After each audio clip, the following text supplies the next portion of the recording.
Omukolo gw'okukuza olunaku lw'abavubuka ku kifo ky'abajulizi e Namugongo gutandise ku ssaawa 4 ez'okumakya nga gutandise n'okusimba ennyiriri nga zirimu abakulembeze abavubuka nga baddirirwa bakabona ne Ssaabasumba w'essaza ekkulu erya Kampala Dr. Lwanga nga yabadde omutambizi omukolo. Ssaabasumba mu kuyigiriza asiimye abavubuka okubeera nti bakyusiza mu nneeyisa ng'abasinga obulamu babutambuliza mu kkubo lya Katonda. Agenze mu maaso n'abawa amagezi okuyiga okutereka akasente akatono ke bafuna basobole okuzimba ennyumba ezaabwe. Awo nno mbakubira omulanga abavubuka mwenna gye muli abali mu masomero abatali mu masomero tufube okutangaza ekigambo kya Katonda n'okukozesa amagezi gaffe. Ebyo n'ebyambyo ne bigenda mu maaso ebyogeddwako n'abasawo baffe tulidde tubirwanyise nga tukola ebirungi.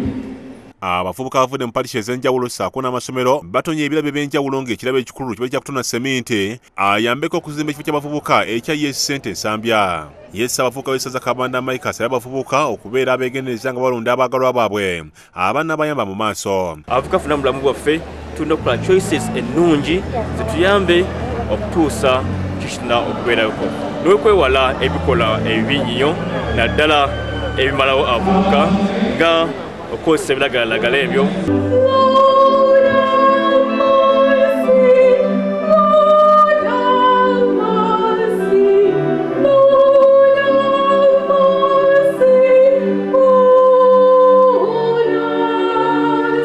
Ate ye omusumba w'Eklezia Katolika atwalisiza ne Masaka Yohana Baptista Kagwa mwenyamivu olw'emize egimaamidde eggwanga omuli obuli bw'enguze obw'enzikko n'ennyimba mu ne firimu ebitumbula obuseegu wadde ng'eggwanga lyeteekera okujja kuza emyaka 5 egy'ameefuga. Ekirungi tukiraba naye ate ne tubulwa amaanyi agakikola. Wano ngambira bannanga abatukiikirira mu paalamenti tibannanga oluusi mutiiririra amazima mpuuga oluusi mutiiririra amazima. Okwogera nasinzidde ku misa gy'ayimbidde ku mikolo gy'okulamaga ku kiggwa ky'omujulizi Bruno Sserunkuuma ekisangibwa ku ssaza e Masaka era wabaddewo n'okusonda ssente ez'okumaliriza Eklezia eyabbulwamu omujulizi ono. Ye minisita w'eggwanga ow'amasannyalaze n'obugagga obw'omu ttaka Irene Muloni asabye bannayuganda balabire ku mujulizi Bruno Sserunkuuma yeefiriza buli kimu ng'aluubirira okuba omutuukirivu. Tulina omulimu munene ogw'okulaba nti abantu baffe tubabuulirira, abaana baffe abakyali abato tubakuutira babeere bampisa nnungi.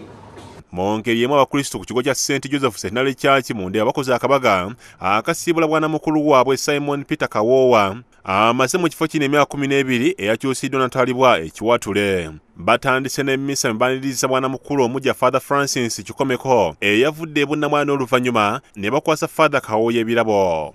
Naye atwale butwazi mu maaso ebibadde bikolebwa n'okubyongerako bibeere birungi okusingawo.